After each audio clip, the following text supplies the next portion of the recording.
Hello, Heroes World citizens. It is Andre, and today I thought I would bring in a really good friend of mine, Maddie D, to talk about cooperative board games. That's right. We are all on lockdown, but not only lockdown, it is winter break time. So there's no other time or better time to get ready and play some games. So Matt, as I said, is a really good friend of mine, longtime gamer. He is a gaming guru. So I thought his opinion on some of the best cooperative board games that I sell at Heroes World, and I think these would be great for anybody. So say hello, Matt. Hey, everybody. Nice to meet you. Nice to be a part of the show, Andre. Thanks for having me on. All right. Thank you for taking time out of your busy day. Matt is a high school teacher. He's very busy right now with all the pandemic stuff. First and foremost, we have chosen together 3 games to talk about. They are cooperative in nature because, hey, when you're stuck at home, you don't want to be fighting with whoever you're playing with. So forget the monopolies, forget the game of lives, forget any of that stuff. This is stuff that you can play together and win together. So the first game we are going to talk about is by Fantasy Flight Games, and it is none other than the famous Arkham Horror, the card game. So great cooperative game. Matt, what can you tell us about this one? Okay, so Arkham Horror is great. It's a living card game, first off. So that's so awesome because if you're someone like me who likes to collect, then it's a game that can grow with you as you get better with the game. The game gets more challenging. It's a game where you get to deck build. So also you get to make all kinds of choices about how you want to play the game, what kind of character you want to play, and how you want to play that character. And if you're into this Arkham Horror universe, then this is like such a great way to follow that love down that rabbit hole, right? Where you're going on these really harrowing adventures, with your companions, and you're just trying to survive like round after round. And like that's what, to me, the beauty of Arkham Horror is. Like sometimes you just make it out and you're like, wow, we took a beating, we all had 1 health left, but we made it. And so then as a group, you're like having these like awesome celebrations. You can't believe that you made it. And so that to me is like such an important part of the game, is that together you get to problem solve. You get to meta game in the sense that you're building your deck outside of the scenario, and then you're also as a collective, you're trying to just beat this game. So you versus the game, it's like classic dynamics, and it's just so much fun. So yeah, you've mentioned a couple really great things. So let's touch upon a few of them. First of all, it's got a robust and rich setting. You mentioned it, and it's the Arkham series, and it's all based on the work of H.P. Lovecraft. Yeah. Am I correct? Yeah, definitely. Yeah. So that's just so good. If you like H.P. Lovecraft stuff, or like even the way in which Fantasy Flight has taken that now for years, they've had the Arkham Horror franchise, and they've developed their own sort of version of it within that context. So they do a nice thing of like, if you've been playing for a long time like me, they bring back old characters from different games, but they're putting a new twist on them, and they also introduce at the same time new characters. But you're still from adventure to adventure. Sometimes you're stomping around Arkham and you're seeing all those sites that Lovecraft talked about, but sometimes you're going on these other adventures from some of his other stories. You just had up there on the screen the Dunwich Horror, right? So you you go to Dunwich for one series of adventures, and you get into that part of the mythos, right? So it's just really, really fun, especially if you're a Lovecraft fan, right? And if you're not, it still does so much. Even though it's a card game, it tells you so much story. There's flavor text all over the place. There's all kinds of like atmosphere built into the game, and you can just, if you're new to the genre, it's still really, really engaging as long as you like to be part of a game that's like really fun because it's hard. All right, and then the next thing you talked about in that first great description of it is you talked about the party experience and the group that you play with. So it's kind of like you all succeed or you don't succeed. So can you talk a little bit and tell the guys that guys and gals that are listening about how the co-op experience works in this game? And I want to welcome everybody that's watching. If you're just joining us, we're talking cooperative card games. The first one up is the Arkham Horror card game. And if you guys have any questions about what we're talking about, comment and we'll try and get those to you. But right now, Matt's going to tell us about what makes this game cooperative and how that works. Okay, so at the outset of every campaign, you get this really, really nice set of sequence of events. You get a story, you get your characters pulled into the story, and then the scenario sort of unfolds based on sort of the card setup that you put together ahead of time, and you go through sort of a series of acts trying to solve the current problem that you're facing. And so what's really great about it is that you and your partner or partners, how many people you're playing with, right, you have to then look at the problems before you and decide who's good at doing what, who's going to tackle what problem, how can you support each other, how can you problem solve. Sometimes one thing I find really fun is like, how do you make the best of a bunch of bad choices? And that's really fun to have to like agonize over that, be like, oh man, I play games where at the very end of the entire campaign, like we've won, but my character died, but like I took one for the team kind of thing. So even though, my character met an untimely end, right? But I know that the campaign was won by our team, and like that, so it was still very gratifying. Nice. And so this game, it's all done through cards, right? So it is the players against the deck. Yeah. So there's nobody has to run it like a game master. Let me pop up the contents of the base core game here.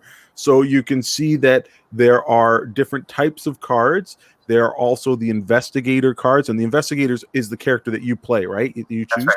Mm-hmm. Right. And then there's going to be scenarios in different locations. So hopefully you guys can see this picture. Fantasy Flight Games does a brilliant job with the art and also the way that these games function.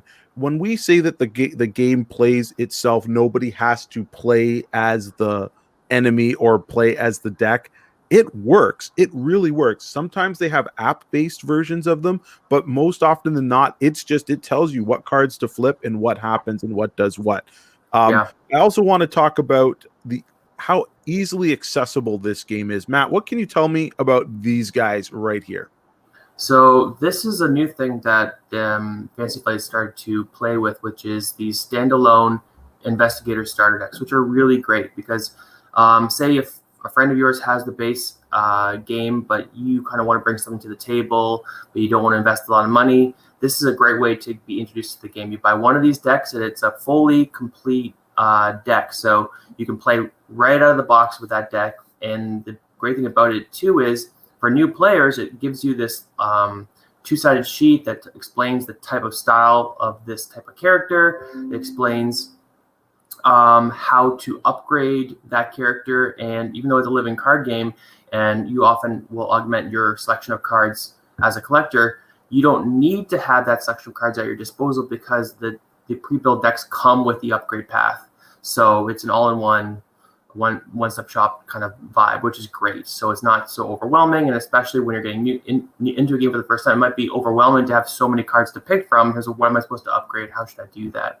But this is a way to really kind of learn how to get into a deck building game, and they do it in such a effective manner. And each investigator has their own role, has their own play style, has their own sort of backstory, and you kind of really get the feel like it's kind of like a little bit of role playing built into the game.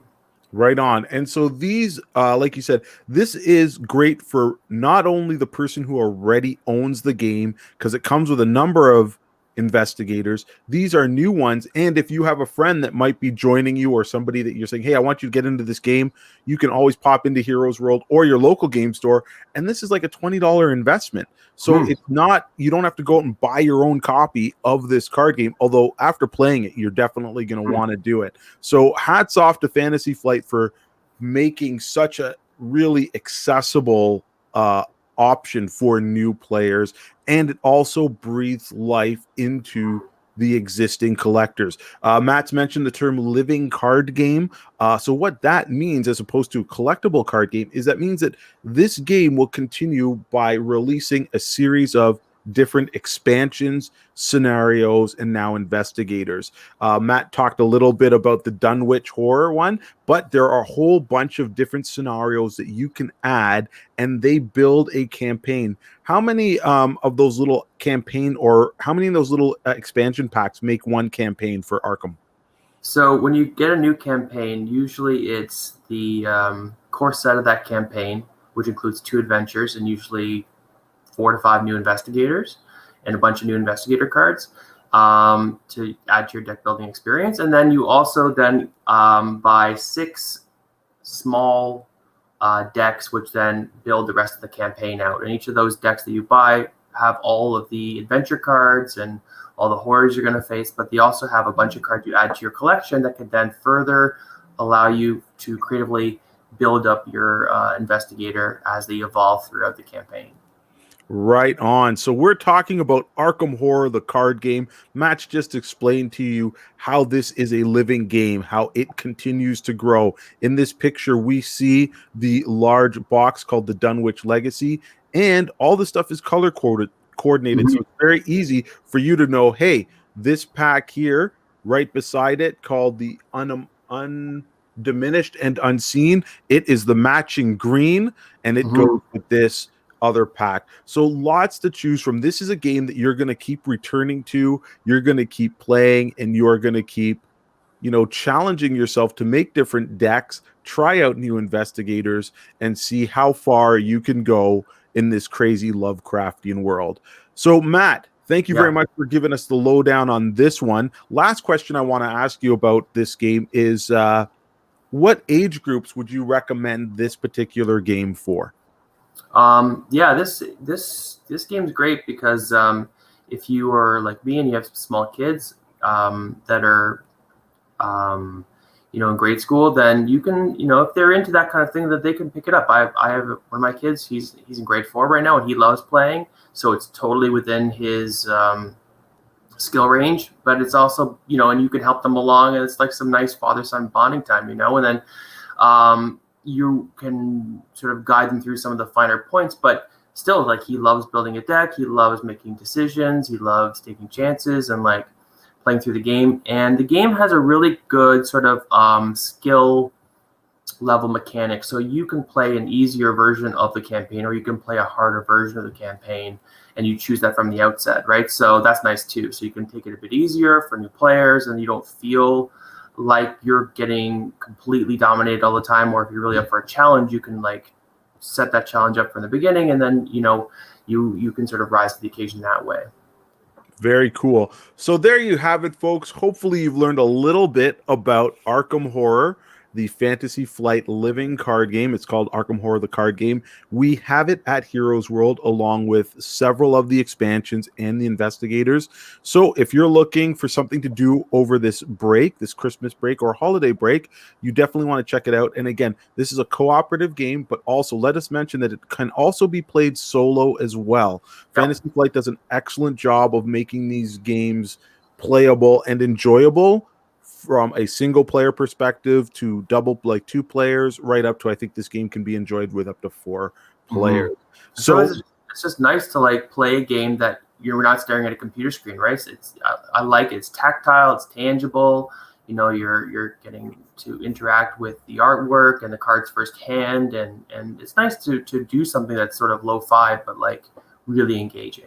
Well, that's really true, and I'm glad you brought that up, because if anybody's watching this, you've probably been to the store, and Heroes World, we are all about kind of that old school tactile feel where it's gaming where you interact with another person. Hey, there's nothing wrong with the computer screen and the video games, and hey, look, we're utilizing that technology right now to reach more people, but we do want you to enjoy that sitting around a table, playing a game, having fun, laughing, building moments with your people around you, be it your family or your friends or your neighbors and stuff.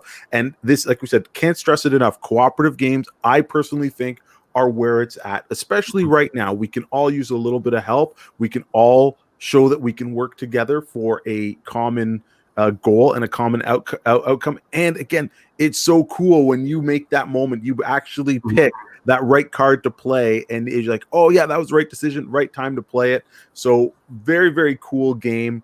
The next game I have to say is probably my favorite game on the market right now. No surprise, no surprise. Being a hero myself, I like to think of myself. So let's talk about Marvel Champions, the card game. So another living card game, excuse me, from Fantasy Flight Games, and another game which is 1 to 4 players. This is a game that you again cooperatively play with or without your friends, and you are playing against the game itself. So nobody has to play that game master. Let's take a look at the heroes that come into this game, and Matt can tell us a little bit about this one. Yeah, so this game is similar to Arkham Horror in some ways, but the most important thing and why I love it so much is because you get to play as your favorite heroes. And what Fantasy Flight has done so well is the heroes feel like themselves when you're playing them, right? Like they do the types of things you'd expect them to do. You get to be Black Panther or She-Hulk or Iron Man, Captain Marvel, Spider-Man, et cetera, and like their powers just their work. They're so fun to do, but also there's still tons of customization. So the way that Marvel has Fantasy Flight has done this is they've paired each hero with the ability to choose an aspect, right? So that's sort of where so much choice in terms of deck building in this game. If you like deck building, so you can say, okay, well, I want my hero to be focused on protection, so you can take the sort of protection aspect, or you can take the justice aspect if you're into like stopping evil schemes, or if you can take aggression if you just want to be like Hulk smash, right? So and there's others too, but the idea being that like not only do you get to choose an aspect, but then you also get to choose the cards you're pulling in to kind of build that aspect to complement your core cards that come with the hero. Right on. So, hey, folks, if you are out there and you're just joining us, I'm here with my good friend Matt D, and we are talking about board games and card games that you can play over the break. We talked earlier about Arkham Horror card game, and now we are on to Marvel Champions, the living card game. And hey, we just want you to have fun over this break. So we're recommending you some games that we know you're going to have a lot of fun with and are actually excellent. So as Matt just described the differences in how each player or hero plays, we're now going to talk a little bit about what the goal of the game is. Obviously, you play a superhero, so you've got to stop supervillains. Right out of the box, there are, I believe, 3 different villain scenarios, and each villain has their own scheme that you're trying to thwart. So, Matt, can you tell us a little bit about the villains that are in this box set? Yeah, for sure. So what's great about the beginner box is it has 3 different villains, and then you can fight them as individuals, or they also form sort of a larger overarching narrative. So the first villain is the Rhino. And so Rhino is a very straightforward villain. He just wants to rob a bank. And so you got to stop him from robbing a bank. And so there's only sort of one stage to that scenario, and either he robs it or you stop him. Then stage 2 is you fight the Claw. And so you fight Dr. Claw, and he again has his own schemes, and you have to then try to thwart him and bring him to justice. And then the third villain is Ultron. And so nice. What nice too is the way Fantasy Flight is structured is sort of there's different levels of difficulty. The higher up the food chain you go, right? So that's really good. So you kind of work your way into the game. You practice on Rhino as starting point, and then you go to Claw, and then you go to Ultron. And each time they're adding new wrinkles in terms of how the scenario unfolds. They're adding new mechanics to make each villain feel different. They all have, just like heroes, they have their own sort of set of cards that are their sort of core powers. And then you can also further customize the campaign scenario by adding in these sort of side scheme decks that then will bring in different sort of like sometimes you have like the Masters of Evil or something, right? So they'll give extra flavor to the campaign as well. Right on. And what's very cool too, the mechanic that I most liked in when playing this game is each one of the heroes has their secret identity, their alter ego.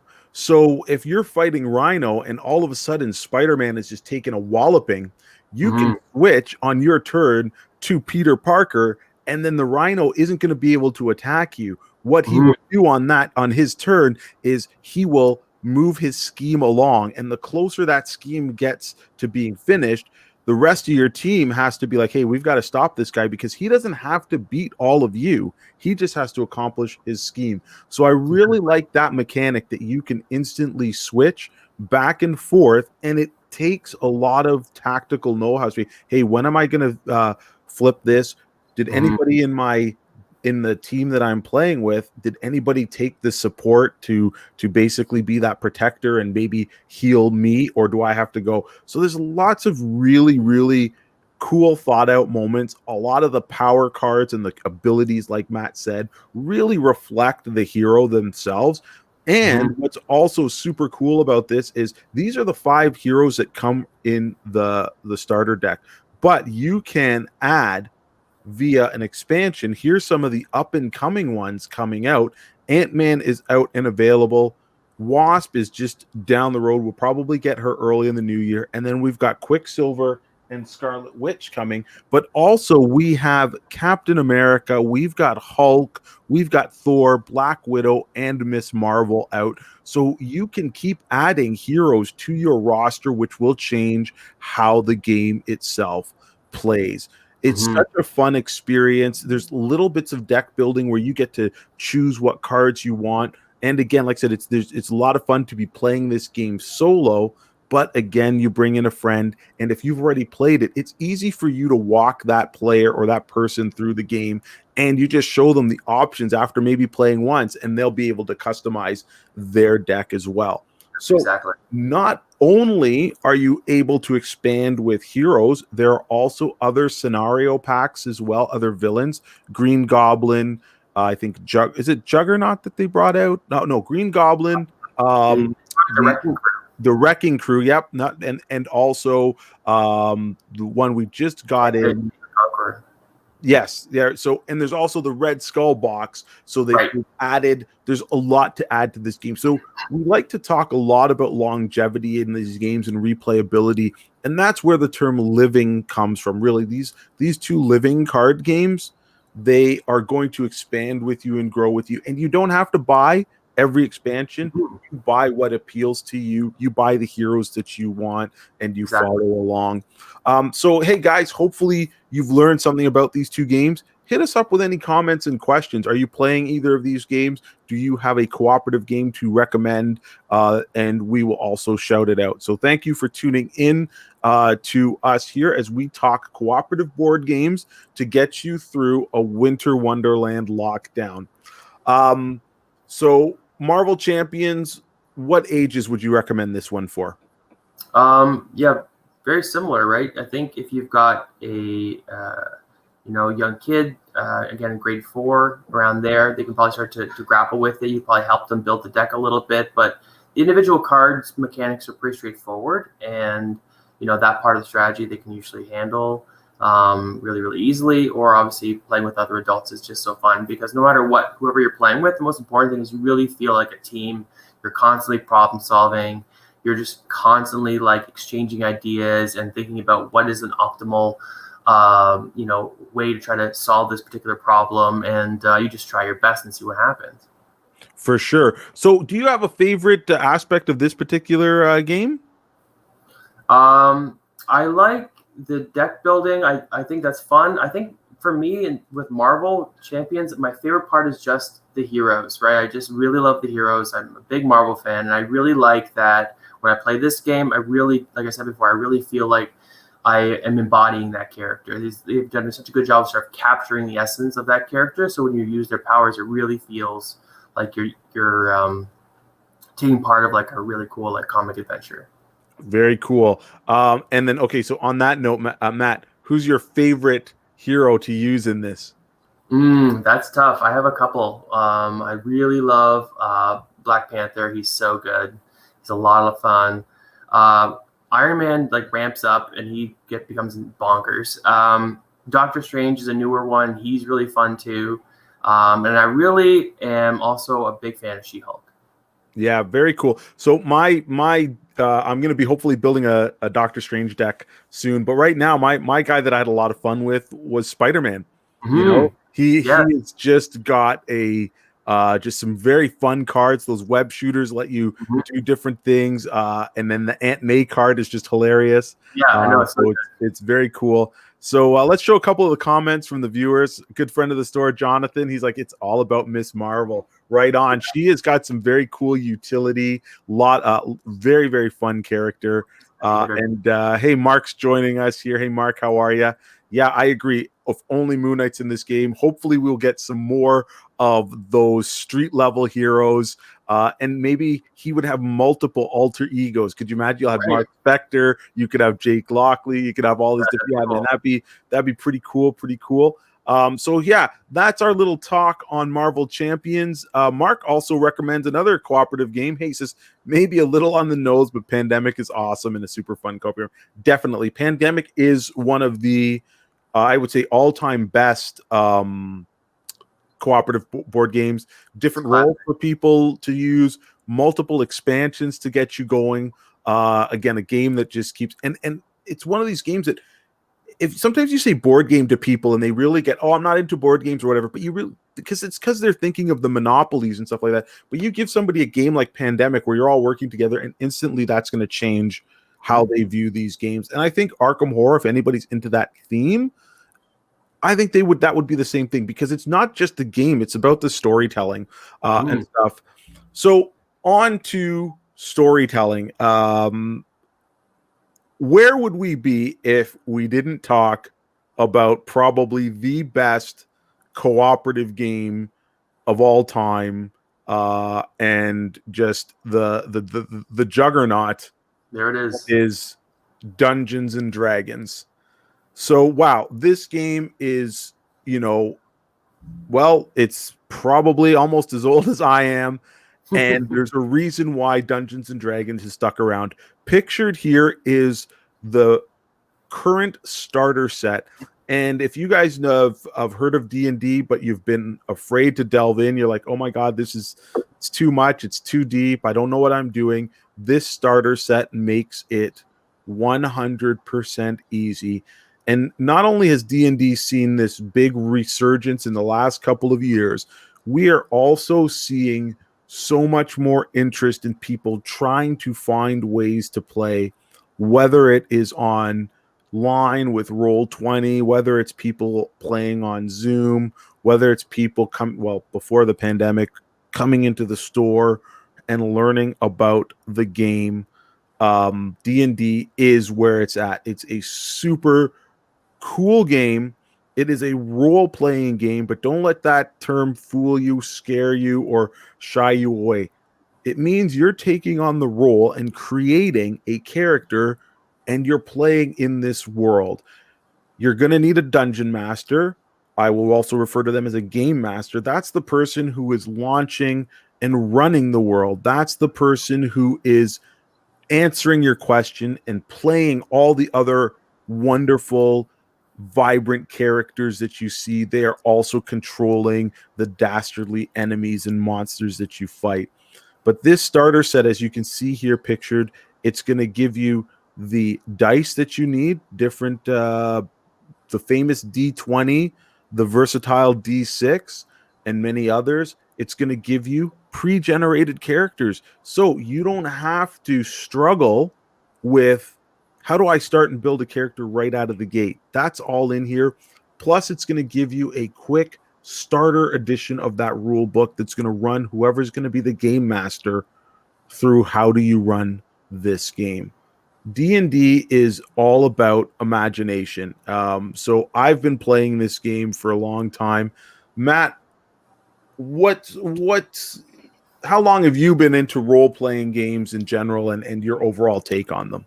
Right. I started role playing games in high school and been playing on and off ever since. And what I have come to appreciate them playing them now as an adult more so than ever before. I've just come to appreciate the sort of, again, similar to cooperative board games, right? That's the cooperative nature of storytelling, right? And the idea that even though one person's running the adventure, you're all really building the story together. And it's about imagination and creativity and problem solving and mystery and adventure and everything in between. And I just think that it's just a nice way to kind of step outside of yourself too, right? When you're building a character and you get into role playing, that's nice to like inhabit another identity for a little bit and go on fun. Right, have some fun, go on some grand adventures, right? And just build something together with you and the group you play with. And like that's what I just think is so amazing about role playing. Yeah, so guys, so we're talking about board games or cooperative games in general. I'm joined with my friend Matt. So if you're just tuning in with us, we've talked Arkham Horror, the card game. We have talked Marvel Champions, and now we're talking about probably, in my opinion, the greatest cooperative game out there and the most popular role-playing game, Dungeons and Dragons. So yeah, I want to kind of just go over the basics of what Dungeons and Dragons is, because like I said, at the store, a lot of people are really scared to dive in. I'm going to put the picture of the beginner box back up here because this is about a $25 investment. We've got these at the store, and this is going to teach you how to play and run you through how to play. And don't get caught up in the rules. This is about cooperative storytelling. This is about having fun. This is about using your imagination. The best form of it is pen and paper. If you don't have pen and paper, I know there's a lot of people playing over Zoom or Roll20 because they can't get together with their friends.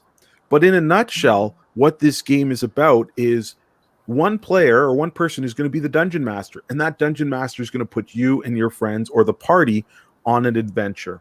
That adventure could range as simple as save the village or to rescue the damsel in distress, slay the dragon, any of these things.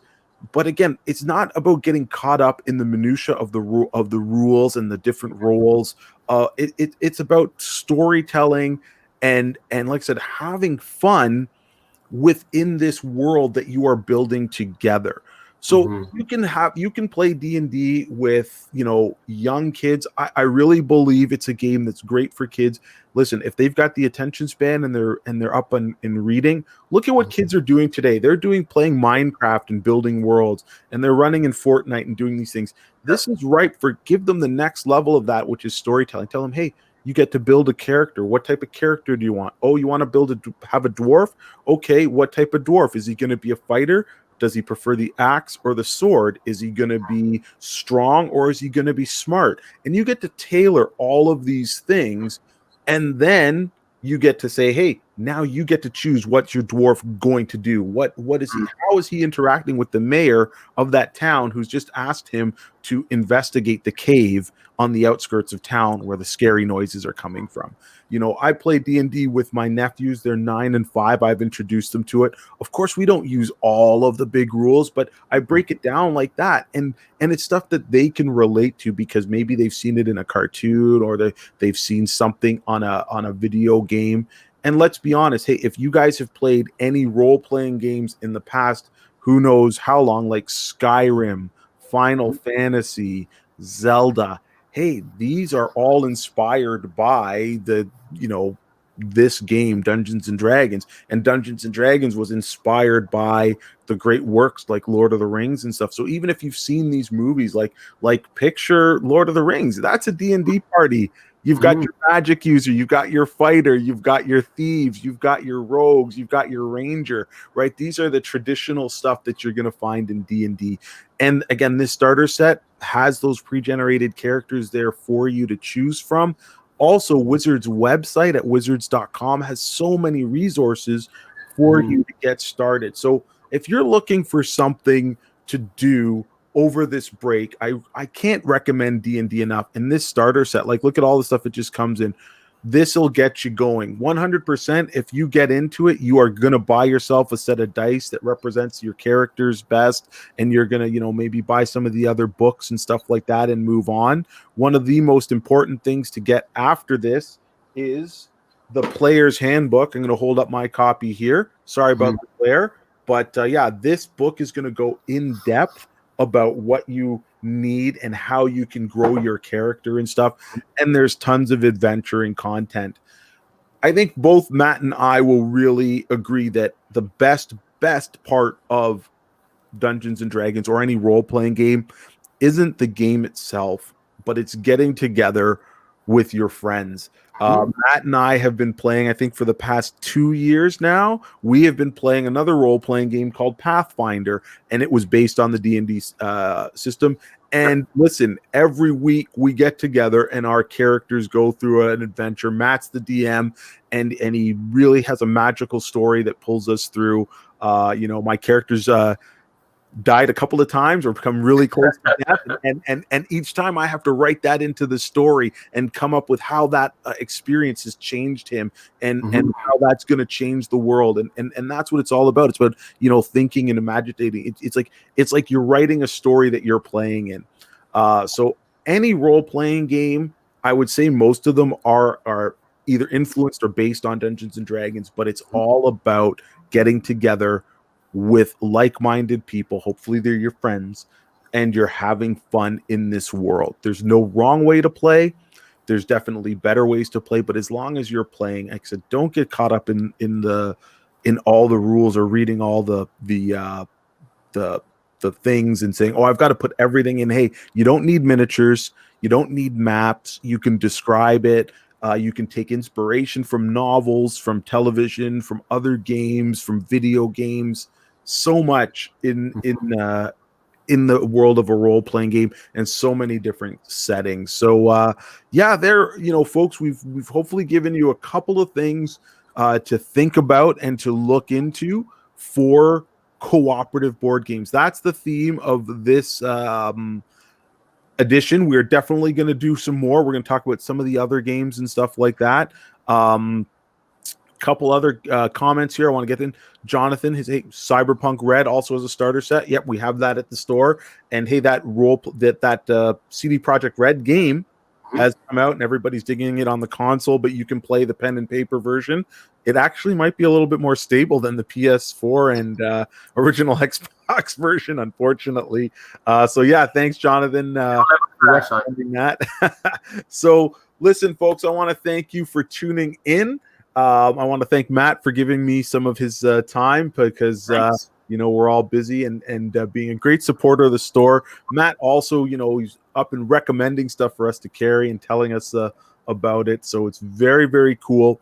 So guys, if you have any questions, you can post up here. As you know, the store's in lockdown. So if you need anything, this Facebook is a great place to reach us, or you can call us, or you can send us an email. We are there to recommend, suggest, and get you what you need. Unfortunately, we can't have you in the store, which is, we've built such a great place, community-wise, for you to come in and see all this stuff. But that's why we're doing these videos. We want people to see stuff and maybe, say, hey, yeah, I want a copy of it. So, hey, if you guys are interested in a copy of Marvel Champions, the D&D Starter, or Arkham Horror, comment below. I will check out this feed. Stuff. And yeah, anything else you need, we will definitely be there for you guys. But I hope you guys take some time to have some fun this break. And I hope these games that we've suggested, you'll try them out, or you'll play any game that can take your mind off of the current state of the world. And we can all have a little bit of fun and refresh together. So thanks again, Matt, for joining. Wow. Thanks everybody for tuning in. It's always a blast to go live and to interact with you guys. So everybody stay safe, be smart out there.